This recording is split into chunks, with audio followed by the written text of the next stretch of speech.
अब तक हमने कहानी में देखा कि कुछ सुपर हीरोज कैसे अपने सुपर पावर्स की मदद से आम इंसानों की मदद करते हैं। इनमें से ही एक सुपर हीरो का नाम है मिस्टर इनक्रेडिबल। एक बार एक क्रिमिनल से फाइट करने के दौरान मिस्टर इनक्रेडिबल का एक फैन वहां पर आ जाता है, जिसकी वजह से वहां पर एक छोटा सा एक्सीडेंट हो जाता है, जिसके वजह से गवर्नमेंट और आम इंसान सुपर हीरोज को बैन कर देते हैं और जिसके वजह से मिस्टर इनक्रेडिबल और उनकी वाइफ इलास्टिक गर्ल को एक नॉर्मल लाइफ जीना पड़ता है। इसके 15 साल बाद मिस्टर इनक्रेडिबल यानी बॉब और इलास्टिक गर्ल यानी हेलेन अपने तीनों बच्चों के साथ एक नॉर्मल जिंदगी जी रहे थे। उनके 2 बच्चों के पास सुपर पावर्स है और इसी दौरान एक दिन मिस्टर इनक्रेडिबल के पास एक सीक्रेट मिशन आता है और जिसे करते हुए मिस्टर इनक्रेडिबल को ये पता चलता है कि ये सब कुछ एक प्लान है उन्हीं पुराने फैन की, जो कि अब उनसे बदला लेना चाहता है और वो मिस्टर इनक्रेडिबल को मारना चाहता है।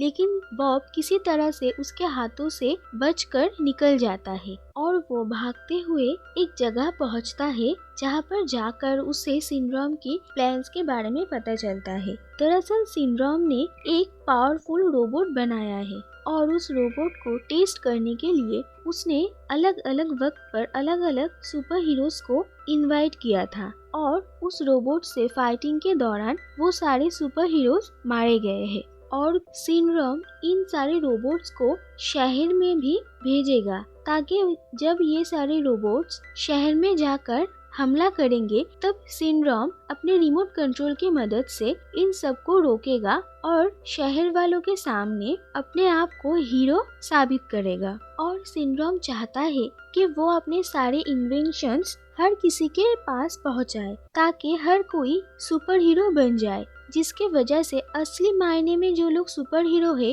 उन लोगों का कोई वजूद ही ना रहे। दूसरी तरफ हेलेन को बॉब पर शक होता है और उसे ये भी पता चलता है कि बॉब की जॉब बहुत दिन पहले ही चली गई है। इसके बाद वो बॉब से कांटेक्ट करने की कोशिश करती है लेकिन उसे कांटेक्ट नहीं कर पाती और फिर वो कॉस्ट्यूम डिजाइनर एडना से मिलती है और उससे उसे पता चलता है कि बॉब ने फिर से अपना पुराना काम शुरू कर दिया है और बॉब के लिए उसने एक नया कॉस्ट्यूम भी बनाया है और उसने हेलेन और उसके तीनों बच्चों के लिए भी नए कॉस्ट्यूम्स बनाए हैं। एडना ने बॉब के लिए जो कॉस्ट्यूम बनाया था उसमें एक ट्रैकर लगा हुआ था और जिससे हेलेन को ये पता चलता है कि बॉब इस वक्त कहाँ पर है। बॉब ये सब कुछ जानकर जब वहाँ से निकलने वाला था, इसी वजह से बॉब के सूट में से आवाज होने लगती है। तब सिंड्रोम उसे पकड़ लेता है और उसे कैद करके रखता है। सिंड्रोम का डेरा एक बहुत बड़े आइलैंड के अंदर है और सारे आइलैंड के आसपास सिंड्रोम के लोग हमेशा गार्ड देते हैं। दूसरी तरफ हेलेन अपने बच्चों को सब कुछ समझाकर बॉब को ढूंढने के लिए एक प्राइवेट प्लेन से उसी जगह के लिए निकल जाती है जहाँ पर बॉब है। लेकिन आधे रास्ते में उसे पता चलता है कि वायलेट और डैश भी उसके साथ है और उन्होंने जैक को एक बेबी सीटर के पास छोड़ा है।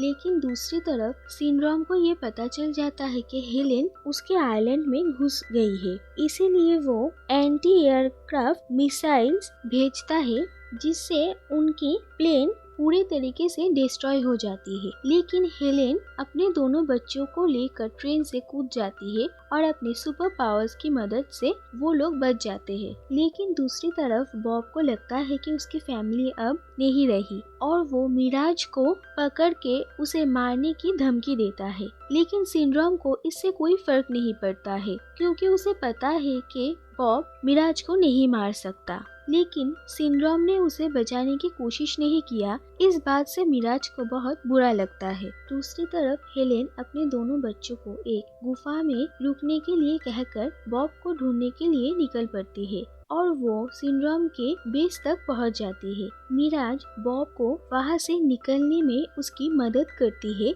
लेकिन तभी वहाँ पर हेलेन आ जाती है और बॉब उसे जिंदा देखकर बहुत खुश हो जाता है। उसके बाद वो दोनों अपने बच्चों को बचाने के लिए निकल पड़ते हैं। दूसरी तरफ वायलेट और डैश को सिंड्रोम के गार्ड्स देख लेते हैं और डैश और वायलेट अपने सुपर पावर्स का इस्तेमाल करते हुए उन लोगों से लड़ाई करते हैं। उसके बाद बॉब और हेलेन भी उन लोगों को देख लेते हैं और फिर वो चारों मिलकर उन गार्ड्स के साथ फाइट करते हैं। लेकिन तभी वहाँ पर सिंड्रोम आ जाता है और उन चारों को पकड़ लेता है। उन चारों को बंदी बनाने के बाद सिंड्रोम रोबोट को लेकर शहर की तरफ चला जाता है। लेकिन वायोलेट की सुपर पावर्स की मदद से वो चारों छूट जाते हैं और मिराज की मदद से वो लोग भी उस आइलैंड से निकल पाते हैं। दूसरी तरफ सिंड्रोम का रोबोट शहर में तहस नहस मचाता है और अहम वक्त पर सिंड्रोम आकर अपने रोबोट को रोकता है और सबको लगता है कि ये कोई नया सुपर हीरो है। लेकिन वो रोबोट बहुत ही एडवांस्ड है और उसे लगा कि सिंड्रोम उसके लिए एक थ्रेट है, इसीलिए वो सिंड्रोम के हाथों से उसका रिमोट कंट्रोल खोलकर उसे फेंक देता है और सिंड्रोम को बुरी तरीके से घायल कर देता है और वो रोबोट फिर से तहस नहस करना शुरू करता है। लेकिन तभी वहाँ पर मिस्टर इनक्रेडिबल और इलास्टिगर्ल यानी बॉब और हेलेन और उनके बच्चे आ जाते हैं और उनकी मदद करने के लिए फ्रोजन भी वहाँ पर आता है और वो सब मिलकर उस रोबोट को रोकने की कोशिश करते हैं और फिर उन लोगों के हाथ उस रोबोट को कंट्रोल करने की रिमोट लगता है और वो रिमोट कंट्रोल से वो लोग उसे रोकने की कोशिश करते हैं, लेकिन वो नहीं रुकता और फिर मिस्टर इनक्रेडिबल यानी बॉब उस रोबोट के पावर सोर्स को ही डिस्ट्रॉय कर देता है, जिसके बाद सब कुछ शांत हो जाता है। उसके बाद वो लोग घर लौटकर देखते हैं कि जैक सिंड्रोम के कब्जे में है और सिंड्रोम उसे यहाँ से लेकर चले जाने वाला है। लेकिन वो जब जैक को लेकर उड़ जाता है तब जैक की सुपर पावर्स दिखाया जाता है और वो जब गुस्सा हो जाता है तभी उसके पावर्स एक्टिवेट होते हैं और जैक के पावर्स के सामने सिंड्रोम टिक नहीं पाता और उसके हाथों से जैक छूट जाता है। लेकिन ऊंचाइयों से गिरने के वक्त हेलेन उसे पकड़ लेती है और बॉब अपने कार को सिंड्रोम के प्लेन की तरफ फेंकता है।